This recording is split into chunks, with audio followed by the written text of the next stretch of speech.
taibang thampakta chena chongna sanari ngasi taibang phampakta chena chongna sanari ngasi malem phampakta awano ngai tinnari ngasi malem phampakta awano ngai tinnari ngasi taibang phampakta chena chongna sanari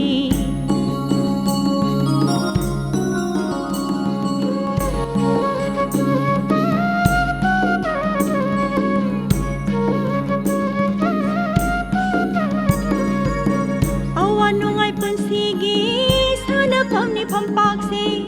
awanungai punsigi sana pamni pampakse awabana hangli nungai bana kumki awabana hangki nungai bana kumki nungai bana suhangki awabana sukumki nungai bana suhangki awabana sukumki Matamgi Khonglei Manipuri theater na experimental theater ge khungsat ama asum satharakpada absurd drama ge maram chattagi hauraga semi absurd drama realism drama ge maram chatta phana yamna khut thanarakhi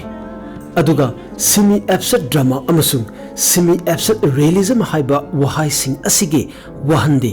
hybrid concept amada absurdism ge technique elements sing asiga mausa gi lila masem realistic storytelling singi machat asiga yanchinnarakpa samna illogical surreal or existential qualities of absurd drama sing pulap yanchinnarakpa masaki lila masem aduni Manipuri absurd drama gi mahut sinduna atopam tomchogi bus stop asige maram kharadang nakhai sengna nainaba matamda masige tentakpa wari paring ama hana yengba yabadi bus stop play asi single set character yamdana lilami manga khaktang changba play makhal amani lila iba lambi chatpa bhadralok mihatpa amasung lila ibagi nupi makhoi manga asi khaktani absurd drama da yamna top si play asi changliba mising asigi chapchaba maming matha leitaba leirabusu characterless identityless amasung nameless figure gi masak asini masi traditional drama dagi pungtop amani character sing asina misak amagi chapchaba saktam mahut silakpagi mahutta universal human condition amagi symbol oina thangdoklakpa asini masigi character sembagi masak asimak tomchognasu magi play asida lila iba nupi mihatpa bhadralok amasung lambi chatpa haina thammi adugo traditional drama dadi mayek sengna maming aduna character ki saktam identity adu ningthina takpa ngami adugo absurd drama dadi madugi pura ona tainabani खुदमोइना Samuel Beckett के Waiting for Godot da maruoiba major character ani Vladimir amasung Estragon asi maming oina thamlabasu makhoi gi identity yamna vague oi mayek sengna takte makhoi ama hekta oiba yai makhoi du uriba saktam asi ama hekta oiba yai makhoi Godot ko wa ama sunglak su lakhidraba ama adu ngaiba aduni makhoi gi mathau haibu makhoi gi identity mama mapa karamba fruit no haiba amatta leite makhogi identity haibabu makhogi act of waiting becomes their identity asi khaktane adubu absurd drama asidade ekhogi mahusagi play gi character gi mahuta type ama oina matam gi saktam langba matam gi character ama kholao oina mahut silai bus stop wari asida taibang niyoibana ngasigi chawkhalaba khunaida asengba achumba haibadu kadaida leibage thirakpadu fangma ngamdaba asengba achumba haibadu sirabaga pangkhak oiraba sibasu ngamdraba hingbasu ngamdraba saktamadu utli hingbasu hingnindraba sibasu siba ngamdraba upai leitraba fibam mata amada lila iba ngamlakte magi nupi gi apamba diman lila ibana piba ngamde wakhal manarakte paw fauna bangamlaktabana mai chalagi mare yenarei khanarei mamaida lila ibagi nupi lila ibabu thadoktuna chatki mahaki aningba apambabu thunghan mangamba punsigi khongbu ama thirunaba bus stop adu da thengnaki lambi chatpa lakhi bus stop asida bhadralok amasu niyoi kaya bus stop asida ngaihak ngairami chatki bus ti sunglak lakhide ngaina ngaina mafam asigi oiriba saktam akiba fanglai mihat palai Bhadra Lokpu thangna thili sel ayawba mullaga chatki yang haidraba thawdogadu una mipum khudingmak usinnade makhoi gi thamoida minungsi marik amatta faude masa masagi soidraga loire awafamda tadraga loire haiba self centered gi punsi atai amattagi khandaba masagi khudong chabagi ta khanba saktam na pik thalai thangna thinduna sining chitta leiriba Bhadra Lokpu nupi amadi lambi chatpana una ushinade makhoi gi thamoida miyoibagi minungsi amatta fauba ngamde makhoi thawai thagadabagi na heriba Bhadra Lokpu hundoklamlaga chatki Lila iba mahaki minungsi chawraba thamoina Bhadra Lokpu kannaba honaki kaningki adubu mateng pangbinaba kana leitabana pambaidi leikide Lila ibana asumna hairai nahakna sumna khangduri leibase ai yengba ngamde layeng sangda puba pame adubu ithanta ngamdre apunba lising changi aigi nupiduna su aibu thatoktuna chatkre madi masaki da khale isor nangi khusenda asoiba kaya yaure karigi nangna Hitler ponduna Yehudi million taruk ki thawai lohali migi da khanbada punsigi sahi kaya hokre churuk machai kaya thakhraba aibo thau liter kaya chakraba punsi machinni aina thamoi kaina laujaba kanana su tabidre ai lila iraroi ai ibatalle chatlage ai asumna chatkhraga Bhadra Lok sibasu ngamda hingbasu ngamda awana heduna lehoraga play asi loishile masini modern Manipuri theater da khwaidagi thamoida panba mahausaga manadaba unconventional khudi amagi masak masigi khudi asimakti matamdugi traditional form of realism gi khutha aduna matamdugi aikhoigi miyam punsigi leita daba mayamadu fongdok pangamlaktabadagi khudi asi poklakribani bus stop na mahausagi conventional storytelling reject tawduna miyoibagi absurd condition adu utnana bahonarei play asina iriba matamasi lising machamapan humfutara mangagi matamdani matamadu aikhoigi khunai asi ahongbagi makta oirakpa miyoibagi tat patki ayawbo hengalakpa chinda momon noktuna marup hairaga tungdagi thang suri sattuna thinba isagi takhanduna namhatpa tuhannabagi saktam singadu aikhoigi mahausagi lila masemna mapung fana utpa ngamdabadagi asigumba unconventional absurd drama asi tomchona irakpani play asigi masemda mahusagi traditional play masemda ek sin ama yamba character yamba lilagi ahuba mayai aruba leiba dramatic progression leiba play amanate bus stop asi single set one act structure da bus ngaifam amada lila loiba phawba character manga khaktana sanabare ningthina mari makhong samnaba dialogue su khak oide yamna mayek sengna problem ama phawba thangatana madu kamdawna santai nagadagi haiba play gi masim wangmada play asina psychological oiba matai manaugi nungi oiba tension abada mayai thigangdagi lila asi horai ahoba maktada lila ibana table mathakta tul ama tharaga phamduna lila iduna leirame mahusagi chatnabi adu natte table da iba natte table mathakta phamlaga awangbada onthokpa phibam amadani aduna magi nupina makhada phamduna yu ngauri haire ai talle mapung phada talle ai leminaba ngamlaroi nanga sukngam ngamlaroi aigi apamba dabi nangna thongan mangamde khwaidagi matik chadaba nipani nang mihau chawi khaman chawi nang ining tauna apamba lambi chachaba ngamde nangi yumsidagi ai chatlani ai khamunu ko nipa ai chatlani masigi onthokpa tension asidagi play asi hobane tongchawna dialogue masemdasu nungtigi ngangnariba lolsing sizinarakasu khanghauduna lolgi mong maril thugaiduna wakhal tanabagi mohutta wakhalgi chamamnaba oina chelai tongchawgi dialogue ayamba emotion na lakthuduna chatlabasu lol adugi manungda subtext amasung irony gi chang yamna wangi khangbada warba dialogue manung yauna asum sangsinduna mondrang sanaba yaba dialogue tana pik thale Khurumjari marup sing bus lakadaba kayam wali bage bus stop sida mi kaya laklami gairami aduga adum sakhi ngaida ngaibiyo bus soidana lakani kara yobigadabano saharda ai mafam dudagi laksabani irang othokna kalhuri sarugi mitam singilila igi turel khunungda Darwingi macha masu singdo karam palhori ari ma pai singdo panglaw dulaw ain sasan sakti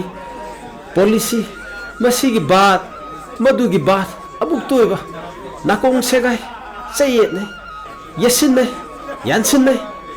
ama tara chama lising lakha hato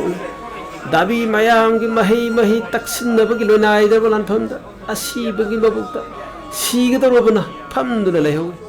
Athopam Tomchogi bus stop asida mahakta akanba political dialogue mayamama machek na mayana yamna seasonaragi magi political critic ki mawong asi yamna dramatic tension amada loina lambi chatpana haihalagi tasengna amaromda bus stop asi absurdist amasung existentialist theme seasonaduna semba akanba political satire play amani haibadasu kakpa yadraba amani matang sida nainaba yaba wafam amade tomchogi lilagi lonsem abasung lol phongnabada khangba ngamdabagi mathakta yaurokpa masak asini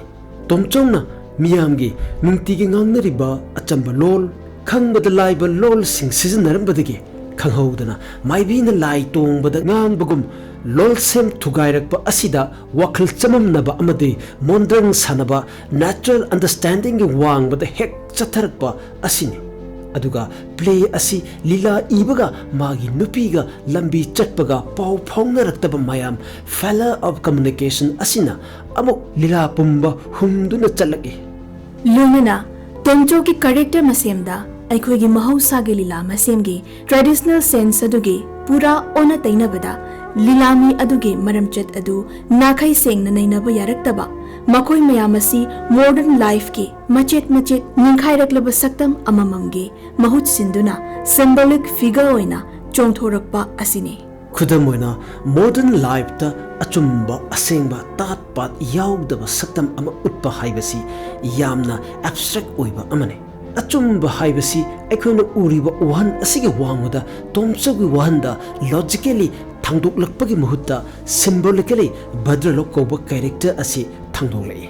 amaromda lila ibagi nupina matamgi nupi amoina material comfort amadi punsi asi yamna mechanical oiba saktamama mahut sinduna chongthorai loinana lambi chatpa amasung matamgi nupi anina absurd condition amada modern life pu laknaduna self centeredness ki mahut sinba symbol loina thangalai makhoina atopagi miyamgi haiba wafamsi lapna langthokraga egocentric mindset amada masakita haibasina mang thaduna chalai matang amada nupi amana hai hoida asibasi sizarasano nangaigi thaukarimta leite toklase kanada su taklagumsi kari haige isabu amadi aigi mari matabu soktrabadina mi hatna sunabasisu nungairaba kumai amani lambi chatpa amasung lila ibagi nupi ani asisu bus ngaipam asida ikhang khangodana thengnarakpani bus ngaipam duda thariba namnga yaugdaba mallaba krok krak taraba bench adu magi haiba sectarism gi natraga symbol of territory oina sizinare magai amada pumnamak asigi wangmada leikraba khunai sigi artificial order mayam asibu reject tawraba tongan ba table mathakta amuk adugi mathakta amuk tul ama tul tugi mathakta phamduna outsider ama oina mahut silai loinana plegi minthol bus stop haibasimak mapangal kanba nakoi khudam oina miyoibagi punsina bus stop ta ngaihak unaramlaga chana khibagum achaubu ingit ama uhalagi play asigi chaurakpa miteng khara asida aroiboina yengba yabadi tomchogi themes of absurdity and alienation asini tomchogi mahausaga manadaba thaudok character sing ahingba taibanga chusinadaba matau mahaki unconventional oiba lila masemasina mingselama oiraga philosophy of existentialism and absurdism gi maithong ama maka lamna uba fangi aduga bus stop asi magi form da unconventional oibatanatana nungpan fauna animak oi play masen asina classical drama gi chatna kanglon plot structure dialogue resolution pamnamak pungthu thugaiduna ngasi gi punsi mariligi maka phandana loliba awaba ningba kaiba du singthu lakpuni tongchawna bus stop ki krok krak lauraba ugi bench ama ichan channa seasonaduna naitom taraba punsi kaya mathang unahalagi loinana play asina wari ama linaba khotnabagi mahutta miyubiki phibam mata amasung pukning chaina mathong huktraba samjinnaba taisinaba ngamdraba miyoba maselgi saktam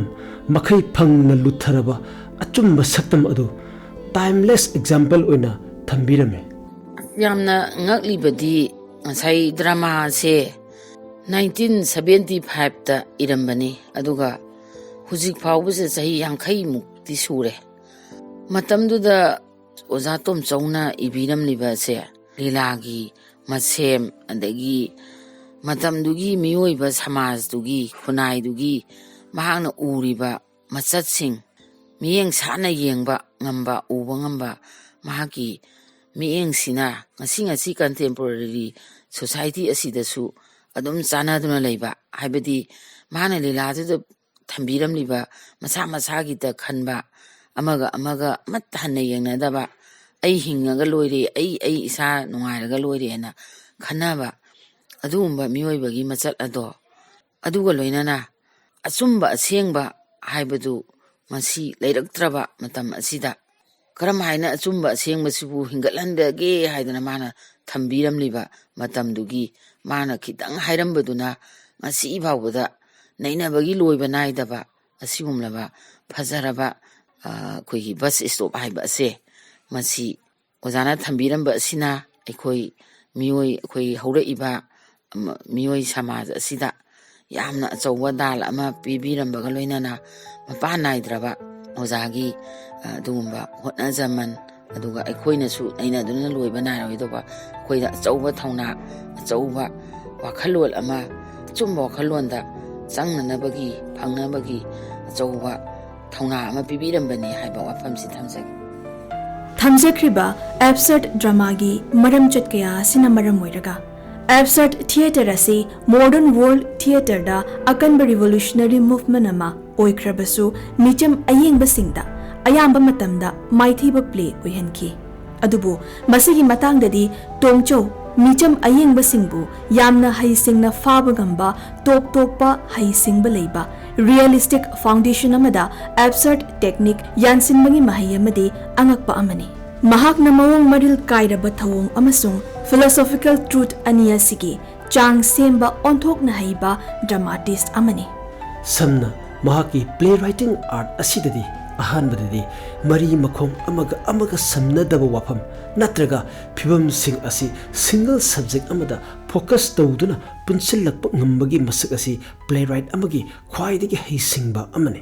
loinana magi khutida plot ki paring asum chatharakpada mafam kadaida sapu pigadagi amasung madugidamak situation sing adu khandu khanjin tawba sembagi heisingba kaya asina ayengba singbu line pukning chingchinba ngame khudam oina mahakna conventional realism drama bu pumthu thugairaga pure absurd drama bus stop khut tharba matung sahi khara kanaraga absurd realism gi masat amada lising ma chamapan hubudra nipanda pamuba kari wanoda haiba amuk khut tharakhi ꯑꯩꯈꯣꯏꯒꯤ ꯑꯩꯅ ꯑꯉꯥꯡ ꯑꯣꯏꯅ drama ꯌꯥꯎꯖꯔꯛꯄ ꯍꯥꯏꯇꯥꯔꯦ ꯃꯇꯝꯗꯨꯗ ꯄꯥꯈꯪ ꯃꯆꯥ ꯑꯣꯏꯅ ꯍꯧꯒꯠꯂꯛꯄꯗ ꯑꯩꯈꯣꯏ ꯑꯣꯖꯥ ꯇꯣꯝꯆꯧꯒꯤ ꯄꯥꯝꯃꯨꯕ ꯀꯔꯤ ꯋꯥꯅꯣꯗ ꯍꯥꯏꯕ ꯗ꯭ꯔꯃꯥ ꯑꯃꯈꯛꯇ ꯑꯩ ꯃꯆꯥ ꯑꯃ ꯐꯪꯖꯗꯨꯅ ꯌꯥꯎꯖꯩ ꯃꯗꯨꯒꯤ ꯔꯣꯜꯗꯨ ꯑꯩ ꯅꯨꯡꯁꯤꯕꯅ ꯉꯥꯎꯔꯕ ꯄꯥꯈꯪ ꯃꯆꯥ ꯑꯃ ꯁꯥꯏ ꯃꯇꯨꯡꯗ ꯑꯩꯅ ꯉꯥꯡꯈꯤꯕ ꯗꯥꯏꯂꯣꯛ ꯃꯇꯦꯛ ꯑꯃꯇꯪ ꯍꯥꯏꯖꯔꯕꯗ ꯑꯩꯈꯣꯏꯒꯤ ꯇꯤꯜꯍꯧꯁꯤ ꯃꯀꯨ ꯁꯨꯝ ꯈꯣꯛꯇꯣꯛꯑꯦ ꯑꯗꯨꯒ ꯃꯅꯨꯡꯗ ꯃꯔꯨ ꯌꯥꯎꯔꯝꯗꯦꯗꯅ ꯑꯗꯨꯒꯨꯝꯕꯅꯦ ꯅꯪꯁꯦ ꯍꯥꯏꯅ ꯑꯩꯕꯨ ꯌꯦꯡꯉꯤꯕ ꯗꯥꯛꯇꯔꯗꯨꯗꯒ ꯑꯩꯅꯒ ꯍꯥꯏꯕ ꯗꯥꯏꯂꯣꯛ ꯃꯇꯦꯛ ꯑꯃ ꯅꯤꯡꯁꯤꯡꯖꯩ ꯑꯗꯨꯒ ꯃꯇꯝꯗꯨꯒꯤ ꯗꯥꯏꯔꯦꯛꯇꯔꯁꯤ ꯑꯩꯈꯣꯏꯒꯤ ꯂꯥꯏꯁ꯭ꯔꯝ ꯂꯩꯈꯤꯗ꯭ꯔꯦ ꯑꯩꯒꯤ ꯑꯣꯖꯥ ꯎꯗꯣꯏ ꯂꯥꯏꯁ꯭ꯔꯝ ꯎꯗꯣꯏ ꯍꯥꯏꯅ ꯃꯥꯅ ꯗꯥꯏꯔꯦꯛꯇꯔ ꯇꯧꯏ ꯗꯤꯔꯦꯛꯁꯟ ꯄꯤ ꯑꯗꯣ ꯌꯥꯎꯃꯤꯟꯅꯔꯤꯕ ꯑꯩꯈꯣꯏꯒꯤ ꯗ꯭ꯔꯃꯥ ꯌꯥꯎꯃꯤꯟꯅꯔꯝꯕ ꯃꯌꯥꯝ ꯑꯌꯥꯝꯕꯅ ꯂꯣꯏ ꯂꯩꯈꯤꯗ꯭ꯔꯦ ꯍꯧꯖꯤꯛ ꯍꯥꯏꯐꯦꯠ ꯑꯩꯈꯣꯏꯒꯤ ꯃꯌꯥꯝꯅ ꯏꯀꯥꯏ ꯈꯨꯝꯅꯖꯔꯕ ꯑꯩꯈꯣꯏꯒꯤ ꯕꯨꯙ ꯆꯤꯡꯊꯥꯝ ꯍꯥꯏꯅ ꯃꯥ ꯑꯃ ꯍꯧꯖꯤꯛ ꯃꯇꯝꯗꯨ ꯗꯥꯛꯇꯔ ꯁꯥꯈꯤꯕꯅꯤ ꯃꯥ ꯑꯃ ꯍꯧꯖꯤꯛ ꯂꯩꯔꯤ ꯑꯗꯨꯒ ꯑꯩ ꯃꯇꯝꯗꯨꯗ ꯑꯉꯥꯎꯕ ꯄꯥꯈꯪ ꯑꯃ ꯅꯨꯡꯁꯤꯕꯅ ꯉꯥꯎꯔꯕ ꯄꯥꯈꯪ ꯑꯃ ꯁꯥꯈꯤꯕ ꯑꯩ ꯑꯗꯨꯒ ꯑꯣꯖꯥ ꯇꯣꯝꯆꯧꯒꯤ ꯔꯥꯏꯇꯔꯁꯤꯗ ꯃꯇꯝꯁꯤꯗ ꯇꯣꯞ ꯇꯣꯞꯄ ꯀꯔꯤ ꯍꯥꯏꯅꯤ ꯋꯥꯈꯜꯁꯤ ꯊꯥꯛ ꯊꯥꯛ ꯈꯜꯍꯟꯕ ꯍꯥꯏꯗꯤ ꯀꯅꯥꯒꯨꯝꯕ ꯑꯃꯗ ꯍꯦꯛꯇ ꯋꯥꯈꯜꯁꯤ ꯈꯜꯍꯟꯕ ꯃꯪꯒꯨꯝꯕ ꯃꯪꯁꯨ ꯑꯁꯦꯡꯕꯗꯧꯅ ꯇꯧꯍꯟꯕ ꯑꯗꯨꯒꯨꯝꯕ ꯌꯥꯝ ꯐꯖꯕ ꯃꯥꯒꯤ ꯔꯥꯏꯇꯔꯁꯤ ꯑꯩꯈꯣꯏꯅ ꯁꯨꯝ ꯌꯦꯡꯉꯛꯄꯗ ꯌꯥꯝꯅ ꯐꯖꯩꯑꯅ ꯂꯧꯖꯩ ꯑꯩ ꯋꯥꯈꯜꯗ ꯁꯤ ꯃꯉꯥꯏ ꯑꯩꯅ ꯃꯌꯥꯝꯗ ꯐꯣꯡꯗꯣꯛꯆꯅꯤꯡꯕꯁꯤ ꯃꯔꯝꯗꯤ ꯍꯧꯖꯤꯛ ꯃꯇꯝꯗ ꯆꯦꯜꯂꯤꯕ ꯗ꯭ꯔꯃꯥꯒꯤ ꯁ꯭ꯇꯥꯏꯜꯁꯤꯗꯤ ꯌꯥꯝꯅ ꯇꯦꯛꯅꯤꯛ ꯌꯥꯎꯕ ꯑꯩꯈꯣꯏꯒꯤ ꯋꯥꯈꯜꯂꯣꯟ ꯌꯥꯝꯅ ꯆꯥꯎꯅ ꯈꯜꯍꯟꯕ ꯑꯗꯨꯒꯨꯝꯕ ꯗ꯭ꯔꯃꯥ ꯁ꯭ꯇꯥꯏꯜ ꯌꯥꯝ ꯌꯥꯎꯋꯤ ꯑꯗꯨꯒ ꯃꯇꯝꯗꯨꯗꯗꯤ ꯌꯥꯝꯅ ꯏꯁꯦꯟꯗꯨ ꯏꯪꯅ ꯇꯞꯅ ꯄꯨꯈꯠꯂꯛꯄ ꯗ꯭ꯔꯃꯥ ꯉꯥꯛꯇ ꯑꯣꯏꯅ ꯇꯧꯋꯤ ꯍꯧꯖꯤꯛ ꯁꯥꯏꯟꯇꯤꯐꯤꯛ ꯌꯥꯝ ꯑꯣꯏ ꯍꯧꯖꯤꯛꯀꯤ ꯗ꯭ꯔꯃꯥꯁꯤꯡꯁꯦ ꯑꯌꯥꯝꯕ ꯎꯕ ꯃꯇꯝꯗ ꯍꯥꯏꯗꯤ ꯋꯥꯔꯤꯃꯛꯇ ꯇꯧꯔꯁꯨ ꯑꯗꯒꯤ ꯁꯤꯟꯃꯛꯇ ꯀꯩꯅꯣ ꯇꯧꯔꯁꯨ ꯌꯥꯝ ꯐꯖꯕ ꯇꯦꯛꯅꯤꯛ ꯌꯥꯝ ꯇꯧꯈ꯭ꯔꯦ ꯃꯇꯝꯗꯨꯕꯨꯗꯤ ꯌꯥꯝ ꯏꯪꯅ ꯇꯞꯅ ꯑꯥꯔꯠ ꯑꯁꯤ ꯀꯔꯤꯅꯣ ꯑꯣꯏꯅ ꯃꯁꯛ ꯃꯨꯟꯅ ꯇꯥꯛꯅꯕ ꯍꯣꯠꯅꯕ ꯑꯗꯨꯒꯨꯝꯂꯕ ꯑꯃ ꯑꯣꯏ ꯑꯗꯨꯒ ꯍꯧꯖꯤꯛꯀꯤ ꯑꯥꯔꯠꯁꯤꯡꯁꯤꯗꯤ ꯌꯥꯝꯅ ꯆꯥꯎꯋꯤ ꯁꯤ ꯑꯩꯈꯣꯏꯅ ꯃꯗꯨꯒꯤ ꯀꯩꯅꯣꯗꯨꯗꯤ ꯑꯩ ꯍꯥꯏꯕ ꯉꯝꯃꯣꯏ ꯈꯦꯠꯅꯕꯁꯤꯡꯗꯨꯗꯤ ꯈꯔꯕꯨꯗꯤ ꯈꯦꯠꯅꯩ ꯈꯦꯠꯅꯗꯕꯗꯤ ꯌꯥꯔꯣꯏ ꯃꯔꯝꯗꯤ ꯀꯩꯅꯣꯗ ꯑꯍꯣꯡꯕ ꯌꯥꯝ ꯃꯌꯥꯝ ꯑꯃ ꯂꯥꯛꯄꯅꯤꯅ ꯍꯧꯖꯤꯛ ꯃꯇꯝꯒꯤ ꯗ꯭ꯔꯃꯥꯁꯤꯗꯤ ꯑꯗꯨꯛꯀꯤ ꯃꯇꯤꯛ ꯐꯖꯅ ꯄꯨꯊꯣꯛꯄ ꯌꯥꯎꯏ ꯑꯗꯨꯒ ꯃꯇꯝꯗꯨꯒꯤ ꯗ꯭ꯔꯃꯥ ꯄꯔꯤꯡꯗꯨꯒ ꯍꯧꯖꯤꯛꯀꯗꯤ ꯈꯦꯠꯅꯕ ꯍꯥꯏꯗꯣ ꯑꯗꯨꯝ ꯈꯦꯠꯅꯔꯅꯤ ꯑꯗꯨꯒ ꯑꯩꯈꯣꯏꯒꯤ ꯑꯣꯖꯥ ꯇꯣꯝꯆꯧꯅ